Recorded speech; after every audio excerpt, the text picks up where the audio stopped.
All right, hello everyone, and welcome to today's webinar about teaching bicycle and pedestrian topics to university students. Our discussion will feature the recently updated Federal Highway Administration Bicycle and Pedestrian Transportation University course, and we'll hear from two transportation professors about how they incorporate this type of material into their classes and how assignments and activities can complement lectures. My name is Kristen Brookshire, and I'll be facilitating the webinar and orienting you to the FHWA course materials. I'm a research associate at the Highway Safety Research Center at the University of North Carolina, Chapel Hill, where I conduct and support programs related to pedestrian and bicycle safety and mobility. I manage the update of the course, which was completed by HSRC and the consulting firm VHB for the FHWA Safety Office. So I'd also like to introduce our other panelists who will be joining us today. Dr. Carrie Edison Watkins was on the advisory panel for the course update. She is the Frederick Law Olmsted Associate Professor in the School of Civil and Environmental Engineering at the Georgia Institute of Technology. She returned to her undergraduate alma mater to become a faculty member in 2011 after completing her PhD in Civil and Environmental Engineering at the University of Washington. Her teaching and research interests revolve around multimodal transportation planning and the use of technology in transportation, especially as related to transit planning and operations, bikeability, and complete streets design. Dr. Tab Combs was part of the project team for the course update. She is a research associate in the Department of City and Regional Planning at the University of North Carolina at Chapel Hill. Tab has expertise in transport and land use planning, the built environment travel behavior connection, equity impacts of new mobility innovations, and transport planning in developing contexts with a focus on social and environmental impacts of transport policies. She's been teaching the class Safe, Equitable, and Complete Streets for the past few years and is currently leading a seminar titled Roadways for a Safer Future. So thank you to our panelists for joining us today. And before I start talking about the course materials, I wanted to go through a few housekeeping items. Attendees, if you can hear me, please click the hand icon located in the upper right corner of your screen. This will let us know that the webinar is working for you and that you can hear us. And you're also virtually waving to us. Great, I see lots of hands. Okay. If for some reason your computer freezes, please reload the website and log back into the program. You will be able to rejoin the session. And please note that attendees will not be able to speak during the webinar, though you will be able to submit your questions and comments using the chat function. So please feel free to ask questions at any time, and we'll leave some time at the end so that we can address those questions. And thanks again for joining us today to talk about this exciting new resource.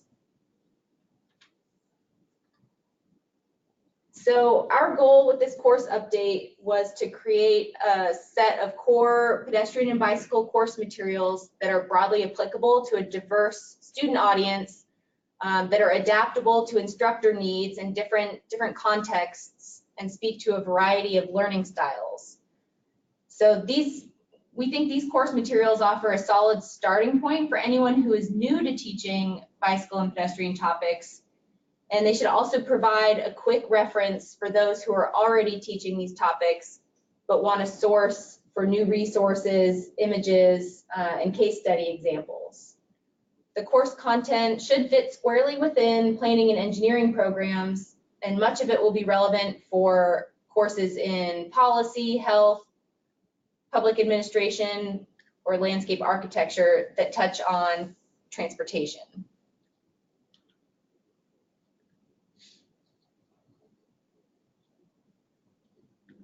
So this slide shows you what's contained within the course.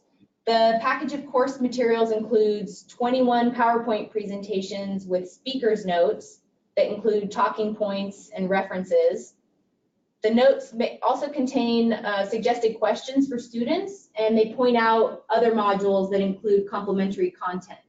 So we'll walk through a few slides from one of the modules so that you get a sense for how things are laid out. The instructor guide is an 8-page document that summarizes each of the 21 modules and their corresponding assignments. The guide also lists 9 learning objectives, and then each module is mapped back to at least one of those learning objectives. We also have plenty of assignments, and I'll talk more about those at the end. The menu of readings is pretty self-explanatory. For each module, there are suggested readings and optional readings. The module presentations don't specifically reference the readings, so it is up to the instructor to decide how they want to incorporate any of the readings, and same for the videos. They're complementary materials that can be used in class or assigned as an out-of-class activity if there's a topic that the instructor thinks might need additional illustration, or if it's something they want a little assistance in teaching. So we'd like to recognize the course materials that came before. Many on the webinar today are familiar with these iterations, and some of these PowerPoint slides are definitely still in circulation. And as far as we know, these will all still remain available online on the FHWA and or Pedestrian and Bicycle Information Center websites. So if you're used to these are still out there, but we really hope that you'll consider some of the new material that were included in the 2019 FHWA course. So in addition to a close review of the iterations that were shown on the previous slide, we consulted a few more sources to help our team identify what content needed updating and which topics were needed but were currently missing. We reviewed transportation course syllabi that have been shared with us over the past few years, many of which are currently publicly available on the PPIC website. We also consulted our advisory panel at key points in the project. We reviewed recent reports, especially the slew of publications on bicycle and pedestrian travel that were published by FHWA in the past few years, but certainly reports and guides from many other organizations as well. The TRB subcommittee on bicycle and pedestrian university education was also able to provide feedback on an early list of course objectives and topics during the Transportation Research Board annual meeting back in January. And we also kept in mind that part of the audience for this resource would be practitioners who want a refresher or to learn more about a specific topic within bicycle and pedestrian transportation.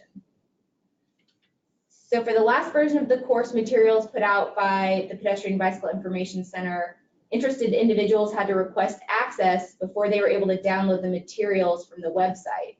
So we were able to track who was requesting them. So as you can see, university affiliated individuals only made up about half of the requests. We only had that function for the first 4 years that the course materials were available. Now you can just click and download. But we'd like to ask the same question today, so you should see a poll question pop up shortly. If you could let us know which one lines up with where you're currently working, we'll show that back to the group on the call today.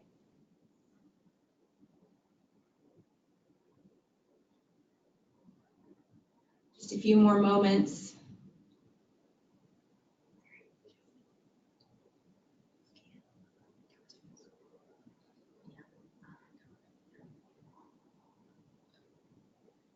Okay, we're about to close it.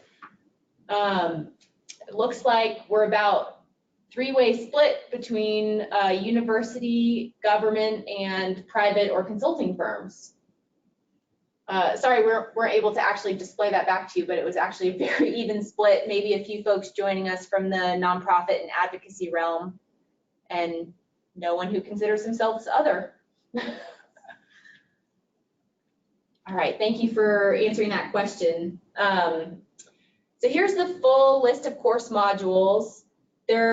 Right now they're listed in an order that makes sense. That's the order that you'll see them on the web page. But it is completely up to the instructor to pick the relevant modules for their course. It just so happens that the modules in the first column are the more foundational modules, and the ones that would more likely take up an entire class period. Some of the modules in the second column are smaller, and you might consider combining them within one class period. But certainly some of them could be interjected earlier if you were teaching many or all of these modules as part of a semester-long course. So on this slide, we certainly revamped all of the materials, but I bolded the module titles that will look completely new to anyone who has used previous iterations of these PPIC course materials. But again, even if the titles look familiar, they will be mashups of modules from previous versions. So we aren't going to walk through each of these today, but in a few slides, I will give you a preview of the module connections to transit and shared mobility. And then for a quick take on what's within each module, I think the best thing is to look at the instructor guide. This will help you gain a quick understanding of what's contained within each lecture presentation and any assignments that go with the module as well. So this snippet shows the description for the module planning for walking and bicycling. And in this instance, it lets you know what you might expect to find here, covering the planning process, common elements of a plan, and the purpose and rationale for creating plans. But it also lets you know what you might expect to find given the title, but is actually covered in more detail in other modules. So facility analysis, performance measurement, public engagement, those are all also parts of the planning process, but we had more content for those, and we heard feedback that those could be treated as standalone, or I guess in the case of performance measurement, it's not a standalone, but it does make up a substantial portion of a different module. So what's new? For this iteration, walking and bicycling are presented together. In the past, there were separate modules about planning for people walking or people biking, or designing for people walking or people biking, but we brought it all together for this iteration based on feedback. The slide decks are a lot more detailed than they were in the past. We don't have student workbooks, which was part of the 2006 FHWA course. But the slide decks have a lot more information within the speaker's notes. And then some of the concepts that were explicitly woven throughout all of the modules were equity, rural contexts, international examples, health, Vision Zero, and complete streets. And you may have noticed that in the list of modules on one of the prior slides, equity and pedestrian and bicycle transportation was listed at the end. We wanted to make sure that this theme was woven throughout, but we did hear as part of our information gathering phase that people were interested in having this content contained within a module. So what you'll find in that one is a few introductory slides, but then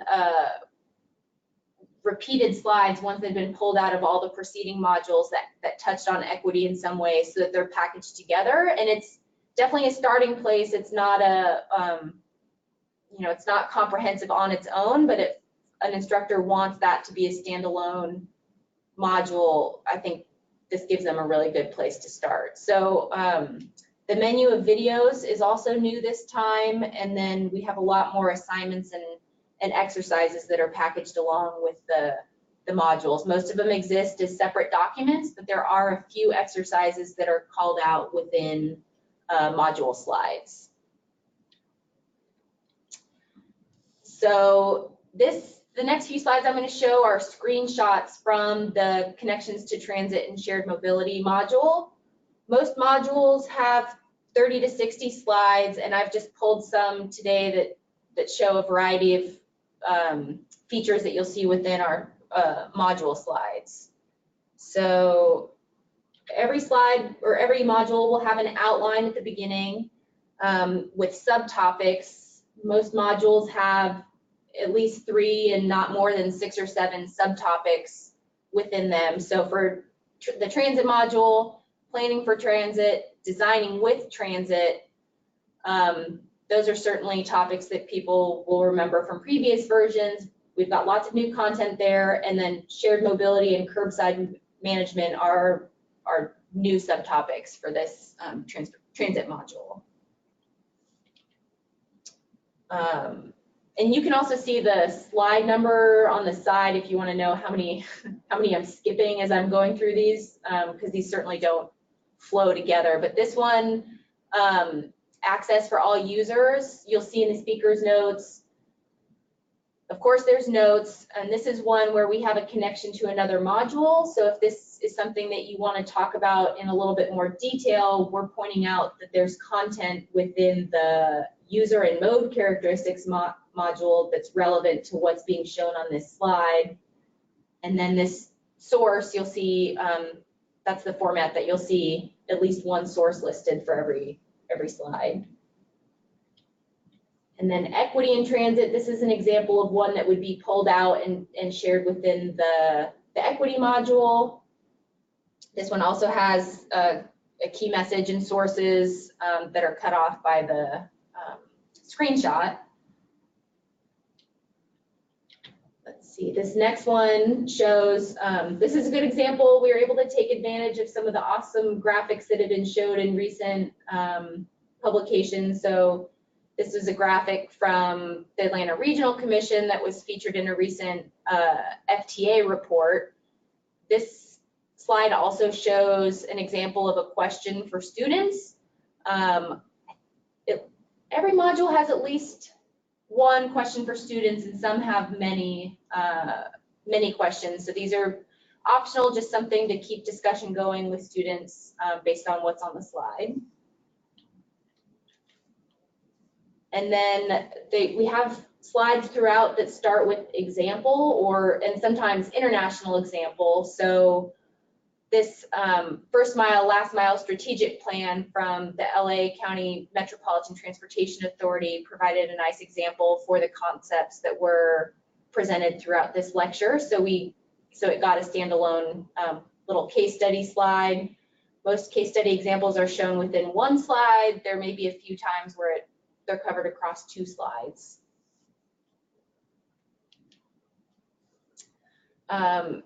Here's another good example of a graphic that was taken from a recent FHWA report. This one has a key message and then additional notes. And I think it's cut off, but there's also a connection to the safety analysis module for this slide. We tried to, one of the things that we heard from users and from the TRB subcommittee and our advisory panel was the need for new pictures. So sometimes we just pulled some of the best pictures and really profiled them on standalone slides. And this illustrated, a design concept that's covered in this lecture, as well as the design lecture. We've got a lot of images from pedbikeimages.org, but we do have some other good sources of images throughout. And then in this case, there's many cases where you can go into a lot of detail. And if somebody really wanted to focus on all the different design options for transit, integrating walking and biking with transit, we wanted to list some sources for additional information. Some of these are the usual suspects. Of course, people will know that FHWA and FTA are sources of information, but they might not immediately know about some of the TCRP reports that provide really good information, or even to look to the APTA. So not every module has a list like this, and it's not, we wanted to call it out here rather than perhaps listing all of the relevant guides on the reading list, because we know that no one has time to read all of the guide documents. So in this case, we just called it out on the slide. Let's see, this slide,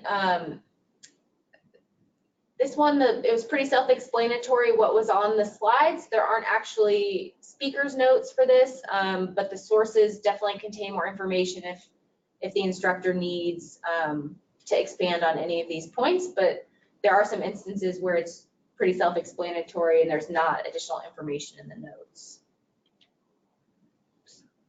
And then every module ends with a summary, 3 to 6 points that kind of tie up what was presented within.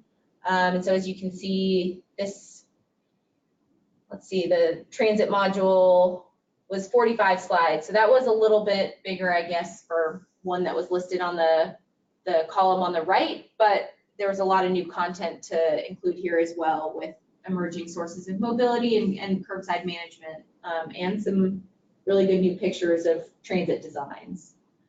So that is a really quick walkthrough of one module. I hope that you'll look at the instructor guide if, you know, to get the lay of the land for the other modules. You certainly don't have to click through all of the PowerPoints to know what's contained within. And we referenced the assignments earlier on. This is the full list of assignments. We have what we call prompts. This means that the assignment is like a one paragraph up to maybe half page or a page description of what the instructor might assign to students, but it's not as ready to go as what you see listed in the full assignments column. Those are ones that can be pretty much printed out and handed to a student with a limited amount of tailoring from the instructor. Of course, some of those include field work, and so you would need to plug in the details of, you know, which street they're looking at or which intersection they're analyzing. But those are pretty much ready to go. The prompt assignments are also a little bit shorter, or they should take the students less time to finish, while the ones on the right will be a more in-depth experience for the students. And then within the instructor guide, there is a key so that you'll know what type of activity is included within the assignments. Some of them can be group or individual, and some are either or. And then if they'll be practicing writing or presentation skills, and then the traffic cone when you're sending your students outside the classroom to complete their assignments. So wanted to put the web address up there one more time for you guys. This is what it'll look like when you get to the PPIC website. Right now, this is featured on our homepage, so you can find it that way. But you also will always find this under the topics section of the PPIC website. So we do have a page for university courses, and that's where you'll see some of the older versions of the PPIC course. And that's also where you'll see the new PPIC resource about automated vehicles and bicycle and pedestrian travel. So there are some other new course materials that you might be interested in. So you've got the shortcut at the top. You know that you'll always be able to find it under the topics page. And then right now it's on the PPIC homepage. And so today, the webinar and presentation slides will also be archived as a PPIC webinar. And so with that, we would like to invite Carrie to share. Yep, I do have one more poll question for you guys, and this is a good one. Hopefully this will pop up.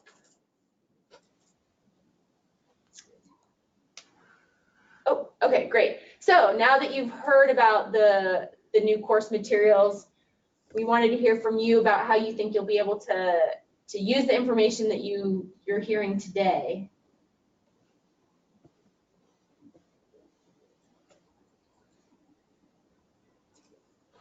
Just a few more moments.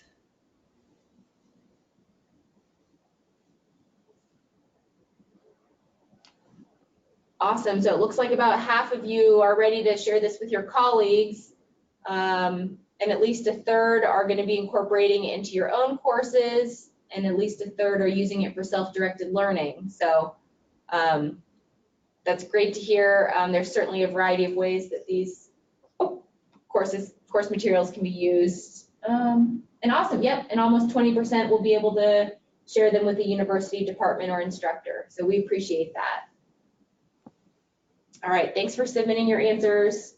So now we're going to hear from Carrie about how she's been teaching bicycle and pedestrian topics. Let's see, Carrie. Yes. We are giving it over to you. Great, we can see your PowerPoint window, and it's not in presentation mode. There you go. Okay, there we go. Looks good. All right, super. Well, thank you, Kristen. So my role here in the webinar is to maybe spark some ideas about how you might be able to use some of the materials that Kristen was talking about. I personally started a new position at Georgia Tech more than 8 years ago now. This is a picture of me and two girls who were little girls at the time when this was happening. I was previously a transit researcher when I started the position, but I was myself a cyclist. And so I was asked by the folks at Tech to teach multiple new multimodal courses. So they wanted me to do some involving transit, but they were also really interested in having somebody who could focus on bike ped design and planning.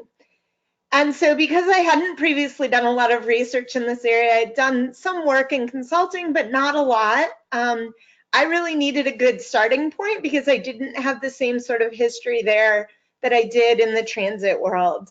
And so really how I started off using the FHWA and the PPIC materials, 8.5 years ago now, was these lecture slides were a lifesaver for me. I use them as a base for my own modules.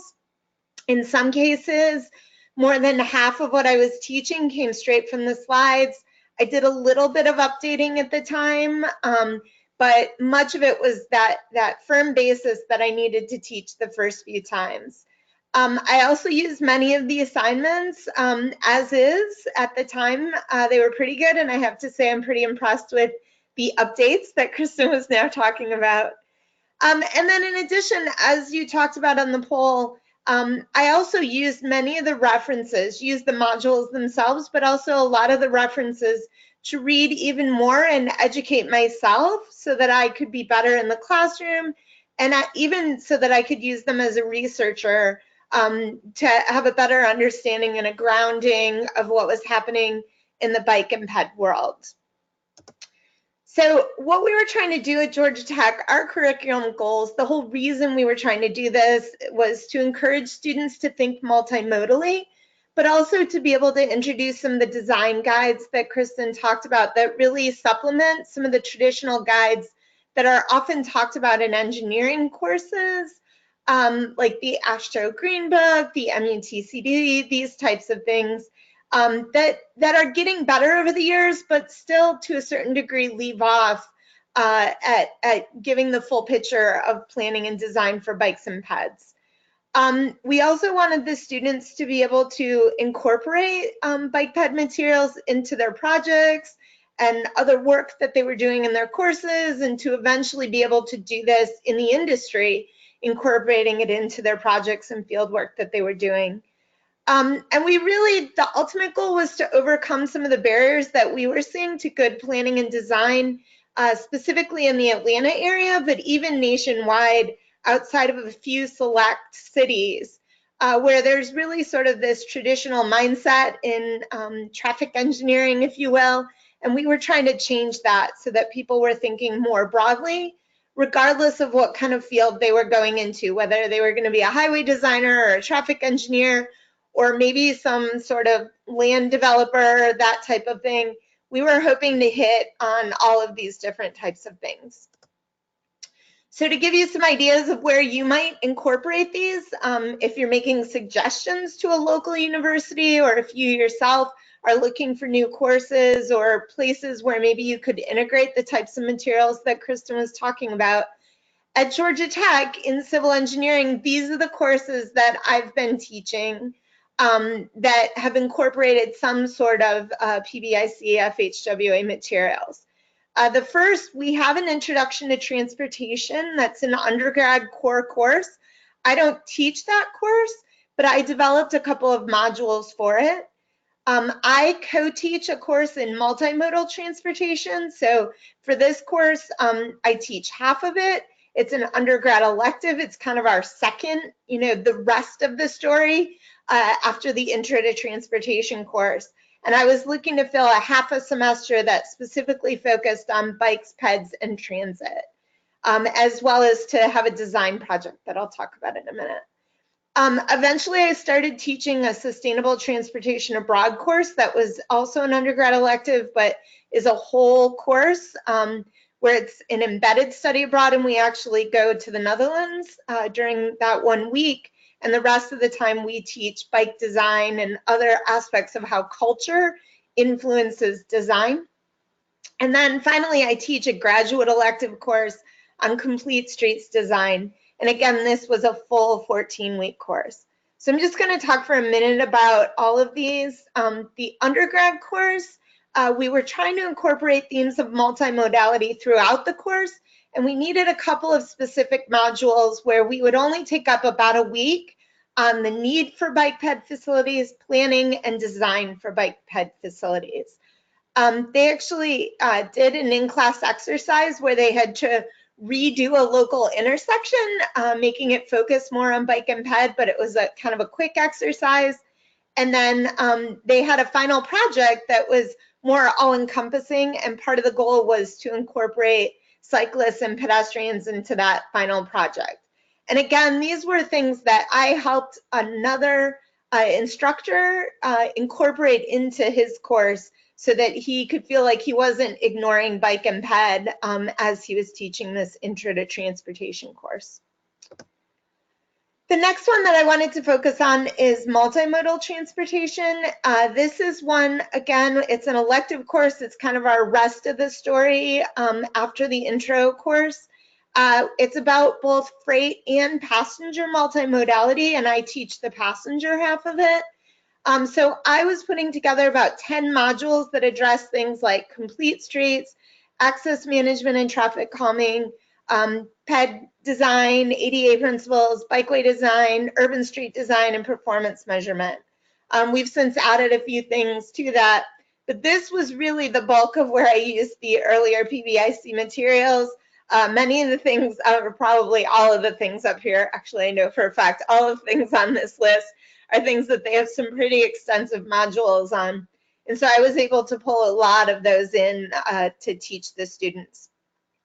The other big part of this course was that they have a project just for the first half on passenger multimodality, and they have to redo a street in the Atlanta area using a complete street design, balancing all the different modes and thinking about how all modes are currently and should be accommodated. We pull corridors for this project from a lot of our local partners, so the Atlanta Bike Coalition and the city and the ARC. And the students have to put together a final report and presentation where they actually draw up, here's what the intersections would look like, here's what a cross section would look like. And you can see some of their sample slides on the right of things that they've done for this project. And this is one of the things that Kristen can correct me if I'm wrong, but she and I had talked about this project, and I think there's something similar in the PPIC materials. In addition to that, what I do with that multimodal course is I have a group of grad students who sit in on the first half when I'm a little more teaching focused. And then in the second half of the course, when my co-instructor takes over, I work with the grad students only. It's a smaller group of about a dozen of them. And we actually do a tactical urbanism project. And I know for a fact that Kristen has incorporated the projects that Wes Marshall at the University of Colorado and I have done with our students on tactical urbanism. So in this case, what we're doing is actually going out in the course of only a half of a semester, having the students find a location where they think they could implement a tactical urbanism project, learn the skills necessary to actually measure what the impact of that would be. So we do a few lectures on performance metrics, data collection, permitting, things like that. And then they actually go out, build their projects. They do data collection before, build their project and data collection after, in order to understand what sort of a difference these quick win projects might make. I think it's a great way for the students to get these kinds of skills. The idea of the permitting part of it was a little terrifying, but we worked with the city of Atlanta so that we could figure out some shortcuts there so that we could still do certain kinds of projects where it was expected to impact things on a very minor level. And we did some really cool, quick bike lane projects that were put into place overnight, and other signage and things like that, that the students really love doing. And the city has, over the course of time that we've been doing this, actually implemented several of the projects that we did as tactical urbanism projects.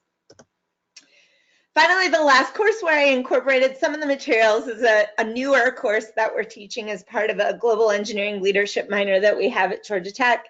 And we go abroad for 1 to 2 weeks, but I had to have a lot of bike planning and design materials for the portions of this course that are taught in the US before we go abroad. So credit to a bunch of people that helped with this in addition to the PPIC materials. But this is a really exciting new course for us where we get to take 16 students abroad and have them really see a totally different take on how to plan and design for bikes specifically. So the other thing that Kristen asked me to kind of hit on to make sure that everyone on the call is understanding is what a big difference these materials have actually had in my ability to train them and in sort of changing the landscape in Atlanta. We had a huge interest in bike ped design and planning before I came to Georgia Tech. And so my ability to actually teach these courses and have some materials that the students were really, really interested in and previously not getting at all was really a fantastic win for us. Some of the stories that I've heard since then are from past students who talk about the fact that this is really a niche skill for them. They're, entering the working world and being able to advance at a much younger age because they have this area of expertise within their consulting firm where they're kind of the go-to person on bike and ped issues. And it's allowed them to take ownership over some smaller projects or really add their expertise when they wouldn't have been called on to do so as a more junior engineer. And I think that's fantastic to be able to give them those kinds of skills. And the other thing is, a big part of our goal in this was being in Atlanta, a southern city where things like bike and ped design have not traditionally been the focus. We're trying to make sure that there are more people who are trained in how to do this.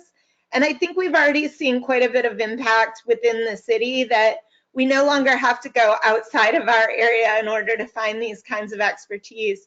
There's folks within the local firms that are well trained to be able to do this kind of work. And that's really how you change cities across the US so that bike ped is not the focus in only a handful of places. So with that, thank you for having me, Kristen, and thanks to everybody. I'm happy to take questions. Here's a more recent picture of where those two little girls and my husband and I have ended up over the years since I've been at Tech. Thank you. Thanks, Carrie, and thanks for the updated picture at the end. I did just want to point out if that tactical urbanism assignment sounded intimidating to anybody, I don't think it sounds intimidating based on Carrie's explanation, but this is an assignment where we also have a sample student product included as well. Carrie shared with us one of her more outstanding student final reports, so you can see what a deliverable might look like for this project. And then we also have a note in there that this is an assignment you'd want to plan on doing. You'd want to know at the beginning of the semester that you were going to embark on this, and because the module that it goes along with is temporary facilities and maintenance, and that is kind of listed towards the end, but this is definitely a more in-depth assignment. So thanks again, Carrie, for sharing your examples with us.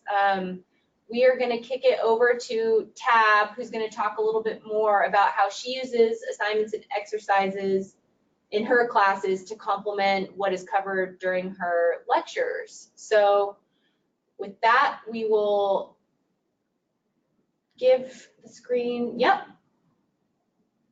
All right, hi everybody. My name is Tab Combs. As Kristen mentioned at the outset, I was part of the team that helped put together some of the course materials. I worked mainly on some of the assignments, and particularly some of the more planning-oriented assignments. I apologize that my logos fell off of my template at some point today. But I do work at the Department of City and Regional Planning at UNC, and as Kristen mentioned earlier, I teach a course on, it's called Complete Safe Equitable Streets. It's geared for upper level graduate students and planning students across departments, planning graduate students, sorry. We tend to have a pretty big mix of students that join the course, and so I've sort of developed it to try and meet students where they are, whether they're coming from public policy or environmental studies or planning or just something completely different like chemistry, and they're just interested in getting out and sort of understanding how streets and people and policy and society interact. A lot of the assignments that accompany the course are kind of developed in that same spirit of we don't really know what students are going to be in this course, and we want to make sure that the assignments are flexible enough that they can be adapted to undergrads with no experience whatsoever in this realm, and graduate students who are pretty darn focused on what they want to do and they know what they want to get out of it. And so they're designed to be pretty flexible. I'm just going to give you a brief introduction to some of to two of the assignments that we've worked up to go along with the course materials. But before I get into that, I just wanted to go a little bit into the philosophy, aside from the breadth of experiences that are accommodated, some of the philosophy of developing assignments, particularly within the realm of planning or for engineers who are kind of branching out into planning or working with planners. So successful assignments, some of the keys to successful assignments to help students learn to design and plan facilities for pedestrians and bicyclists include, let's see, here we go. There we go. They extend the concepts from lectures. They don't just review them, and that's because in this sort of work, every situation really is unique. Students need to be comfortable applying their knowledge to new situations. We don't always have guidebooks or manuals that tell us how to accommodate different modes in different situations. It's the application of concepts is really critical. They should be flexible enough so that students can integrate their own interests and experiences into their work and their assignment. This helps make sure that the work is relevant and meaningful to the student's career path, because it's not always the same. And it also helps build on the experience and knowledge that they're already bringing into the course. We recognize that when it comes to planning any new project, there's rarely a single best solution. And so these are largely open-ended assignments to give students a chance to explore different alternatives and practice weighing different approaches to addressing a problem. It's key when you're evaluating assignments like this to focus at least as much on the process and on the critical reasoning as on the final product, because there's not really necessarily one right answer. And finally, pushing students to step outside their own lived experience, examining situations from the perspective of others. This pushes students to learn how to identify value and ultimately make recommendations that are based on the experiences of others. Without this ability, without this thought process, it's easy really to just fall back on whatever sort of dominant narratives already exist, whatever voices are speaking loudest at the planning process, if you will. And then finally, the assignments need to have a point. Most of the people who are doing these are adults. They value their time and they want to make sure that what they're doing is satisfying and they understand why they're doing it. We want to get more buy-in on the work, more effort, more cooperation, and help for peers, and more retention of the information when you do this. So like I said, I'm going to walk you through 2 exercises that we've got in the course material that I think do a pretty good job of meeting these 5 criteria. But first, the big question that we all face when we're teaching this kind of course is, do we have to do group work? And the answer ought to be yes, but not always. Group work does serve some really important pedagogical purposes in that it simulates real-world experiences. It encourages shared learning, which, at least in theory, helps build empathy and deeper understanding of the material. And it allows students, if they want, to specialize within an assignment. So the group all over can cover more ground on a particular project, and students have a little bit of latitude to hone in on the parts that resonate with them. But it's really important to keep in mind that not all students learn well in social settings, and the ultimate point of taking a course like this really is to learn.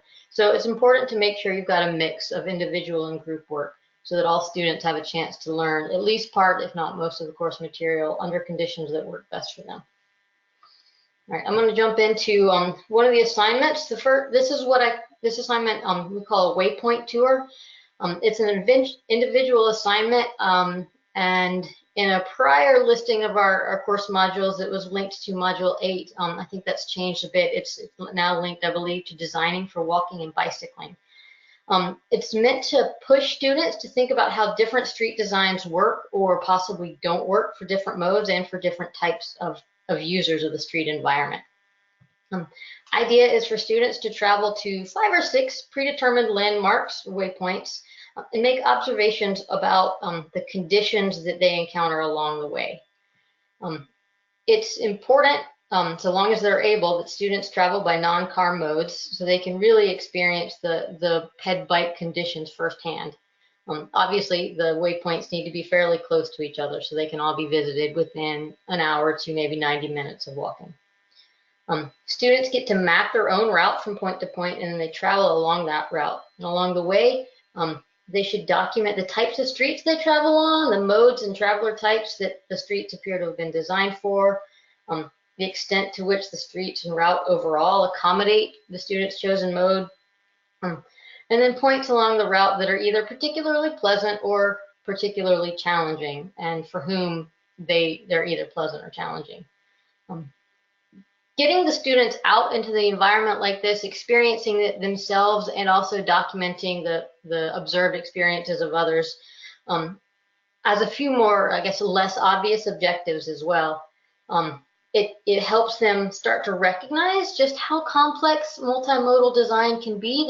This might have been their first chance to really get in and do some field work and see just how hard it is to fit so many things in one space, particularly if they're retrofitting. It helps develop and refine their ability to observe how facilities are working for others, maybe whose needs aren't getting met. And it also pushes students to recognize differences between their experience and the experience of other roadway users. This is really important because it helps build empathy and understanding for those for whom we are actually designing these facilities. Deliverables for this include both a lab write-up and a brief presentation. Information about these deliverables, as well as logistical details for setting everything up, are, again, they're available in the course materials. The next exercise I want to go over is it's an in-class game. It's highly interactive. It challenges students to synthesize quite a bit of material in a short period of time, and it really works great as an alternative to a pop quiz or as a review for a final exam. The objectives for this assignment are to get students to start linking concepts together holistically and to inform designs of really more systems-aware, system-sensitive pedestrian and bicycle facilities. And also to help them learn how to succinctly and effectively communicate design concepts and reasoning to decision makers who have little prior knowledge of ped bike design. Well, it's a role-play game. Students act as planners or engineers working for a small town and helping town leaders prioritize interventions to address biped safety at key conflict areas. They work in teams to identify areas that are in need of intervention, and then they develop recommendations for those interventions. All along the way, they're competing sort of in a tournament with other teams for the right to advance their proposals on to the next stage of development. Logistically, the most important element of this game is judges. You'll need a couple of external assistants to play the role of council liaisons to the staff. It's their job to judge which proposals get to advance to each subsequent round. Next most critical thing you need is a stopwatch. This does take quite a bit of time to do this activity, and it's important that the students move through the game quickly. It's also kind of important that they feel a little bit of heat, because you really want them to hone in on the things that really matter and not to take time getting caught up in the details. So just a quick run through of the gameplay. It works best with 8 teams, and it is sort of a bracket. It's a tournament. Preferably the teams will be pre-assigned so you can get rolling quickly when class starts. The game starts with teams identifying an area in town, preferably the town you're in, so the students and the judges have some familiarity with it. An area that's in need of a ped-bike safety intervention or an accessibility intervention if that's more your focus. Then they take 10 to 12 minutes to work on a 3-minute pitch that identifies and articulates the primary safety challenges that are present at that area and presents a preliminary recommendation for an intervention. The next step then is to deliver that pitch to their council liaisons.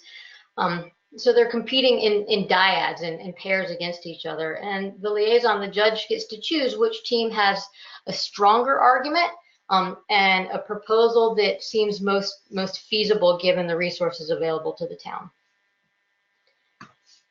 Then things start to heat up a bit in the semifinals, because the winners from the previous round become team leaders and the losers from the previous round become their interns, and they get to work a little bit harder to develop their proposals a bit more fully.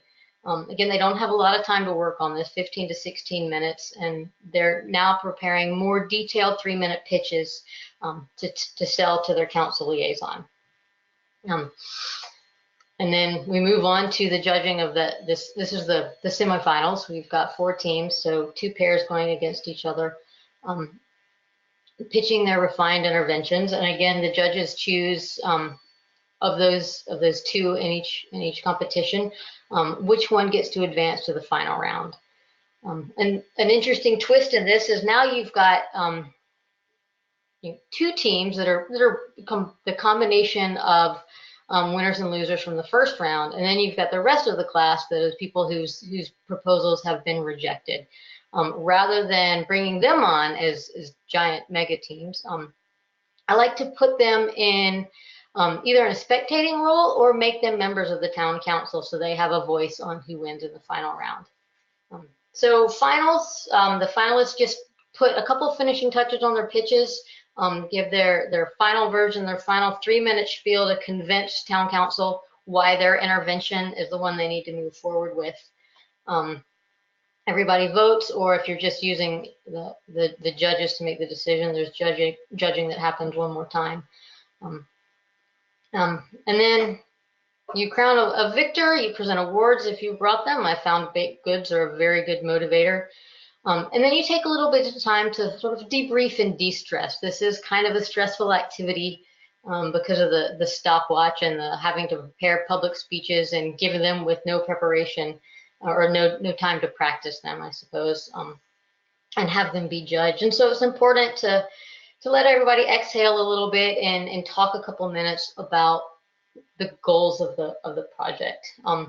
And it's really to help reinforce the notions that you've been discussing all along the course at that point, help students learn to take this really complex challenge, distill it quickly down to key elements, and then communicate those elements succinctly to a non-expert decision maker, which is a pretty real-world experience. It might seem a little bit silly at first when you've got all of these adult students and you're trying to convince them to play a game, and but all of the in-class activities I've ever forced on my students, this one has always received the best feedback. They really seem to get the point of it and to enjoy the challenge. And the stress is a little bit fun because we know it's a game. And they seem to enjoy the opportunity to synthesize what they've learned and sort of show off how they can put everything together. If you're using this as a review or prep for a final exam, it's a fun way for students to learn or to get a sense of where they stand, what they know, what they maybe need to brush up on, because they're seeing how they, their knowledge is stacking up with everyone, all their peers in the class. Again, there's a lot more detail about this assignment, and really all the ones that we've built up in the course materials. No, we don't have a lot of time, but I am happy to field any questions about these, or I think you can communicate with us further after the webinar is over to if you've got any questions about that. With that, I will hand things back over to Kristen. All right, thank you, Tab, for walking us through those assignments and your philosophy for teaching. That was very inspiring. So I have our closing slide up here right now. Again, the web address where you can find the course materials, and then our contact information if you have any questions. I did want to say, so Tab mentioned the Waypoint Tour exercise, and that ended up being a recommended assignment for Module 3, which is the user and mode characteristics. But it brings up a great point that, some of these assignments have multiple potential homes. And so if a title of an assignment sounds interesting to you, fit it in wherever you can. And certainly, as Tab pointed out, it maybe was originally slated for the design, one of the design modules, and there's lots of assignments that can be mapped to the design module. So there's a lot of flexibility with the assignments. We have a few minutes left. We don't have any questions from those who are on the webinar today, except for clarifications we're able to answer separately. But I think that means you guys are ready to go incorporate this into your own courses, start your self-directed learning, and share with your colleagues. We did just get a question, what kinds of modules would you recommend for advocates? I think all of them. There's none that I would, I think everything is presented in a pretty accessible manner. So it just depends on what subtopic you're more interested in. Yeah, I don't think anything is too technical to jump into. All right.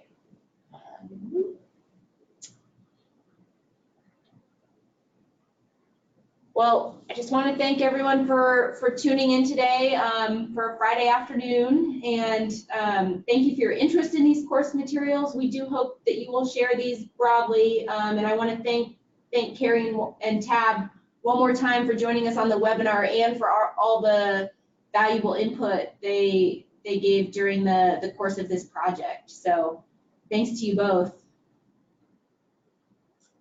All right. We'll sign off. Thank you, everyone.